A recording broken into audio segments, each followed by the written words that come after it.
নরসিংদীর বিখ্যাত বুপি কলা নিয়ে চলে আসলাম এই যে শীতের মানে কলা পিঠা বানানোর জন্য। তো কলার কালারটা কাঁচা কাঁচা, ভিতরে কিন্তু একদম নুসনুসে পাকনা, আর খাইতে কিন্তু হ্যাভি মিষ্টি আর হ্যাভি টেস্ট। চলে গেলাম চুলার কাছে, কলাগুলোকে ছুলিয়ে তারপর কিন্তু সিদ্ধ করে নেব, সিদ্ধ করে তারপর গুলাটা গুলিয়ে নিব কলা পিঠা তৈরি করার জন্য। আর এই যে দেখতে পাচ্ছ কলা পিঠার মানে তৈরি করার জন্য এই জায়গায় আমি কিন্তু বসে পড়লাম, আর এই জায়গায় পানিও বসায় দিছি, গরম পানি কলা সিদ্ধ করার জন্য।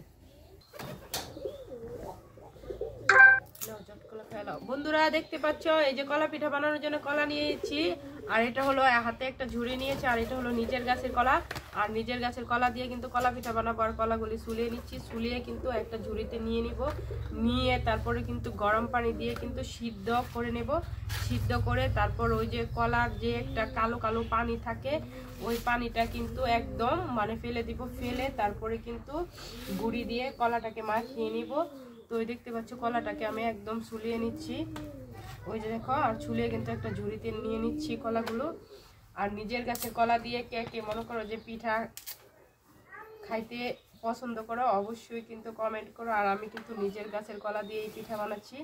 আর এই কলাটা কিন্তু 4-5 দিন আগে মানে গাছ থেকে পেরে রাখছিলাম, দেখতেছি যে পাকা পাকা ধরছে, তারপর কিন্তু বাদুড়ে একটা দুইটা খেয়ে ফেলছে, তারপর আমি কলাটাকে পেরে নিয়েছি। তো আমাদের বাড়ির পাশে হলো রাকিবুল হাসান রতন পাগলের মেলা। তো সেই মেলাতেই মনে করো যে ও মেলা উপলক্ষে 2 দিন মনে করো যে ঘোরাঘুরি করলাম, বেড়ালাম, ঘুরলাম। তো সেই ক্ষেত্রে আজকে কিন্তু কলা পিঠা বানিয়ে ফেলবো, আর বাড়িতেও কিন্তু মেহমান আসবে, আর সবাইকে দাওয়াত করছি। যেহেতু সবাইকে দাওয়াত করছি, তো দাওয়াতের পাশাপাশি সবাইকে কলা পিঠাও খাইয়ে দেবো। আর শীতের কলা পিঠা আমাদের নরসিংদীর এলাকায় মানে সবাই, এই মেলাটা মনে হয় যে বছরে একটা ঈদের মতো। তো তার ফাঁকে কিন্তু এই যে এই উৎসবে উপলক্ষে কিন্তু শীতের কলা পিঠা বানাবো আজকে। তো কলাগুলি ছুলিয়ে নিচ্ছি, দেখতেই পাচ্ছ বন্ধুরা। আর কলাগুলি কিন্তু তোমরা দেখতে পাচ্ছ আসলে এতটা মানে কালার আসে নাই, কালার না আসলেও কলাগুলি কিন্তু বেশ মিষ্টি, আর ভিতরে কিন্তু একদম নুসনুস হয়ে পেকে গেছে। যেহেতু শীত, তো শীতেতে এরকম একটু কালারই হয়। তো যদি গরম থাকতো তাহলে কালারটা আরও কড়া আসতো। তো আমার কলাটা কিন্তু একদম ছোট ছোট, আর এটা কিন্তু বুপি কলা। আর এই কলাটা খাইতে কিন্তু খুবই অসাধারণ লাগে, খুবই ভালো লাগে। আর নিজের গাছের কলা আর খাইতে কার না ভালো লাগে, নিজের গাছের জিনিস সব কিছুই কিন্তু ভালো লাগে।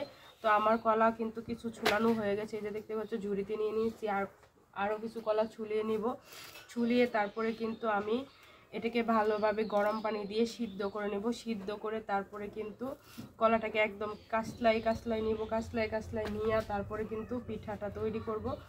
তো পিঠা তৈরি করার আগে আমি কিন্তু কলাগুলিকে ছুলিয়ে নিচ্ছি, দেখতেই পাচ্ছ একদম অনেকগুলা কলা ছুলিয়েছি। তো আর কয়টা কলা ছুলালেই আমার হয়ে যাবে। তো আসলে বন্ধুরা কে কে তোমরা কলা পিঠা খাইতে পছন্দ করো অবশ্যই কিন্তু কমেন্ট করে জানাও। তো দেখতেই পাচ্ছ কলাগুলি ছুলিয়ে নিয়েছি। তো আমার কলা ছুলানোর ভিডিওটা কেমন হয়েছে অবশ্যই কিন্তু সবাই কমেন্ট করে জানাও। তো আবারও চলে আসবো নতুন কোনো ভিডিও নিয়ে তোমাদের সঙ্গে শেয়ার করার জন্য। সেই পর্যন্ত তোমরা সবাই ভালো থেকো, সুস্থ থেকো। ধন্যবাদ সবাইকে, আসসালামু আলাইকুম।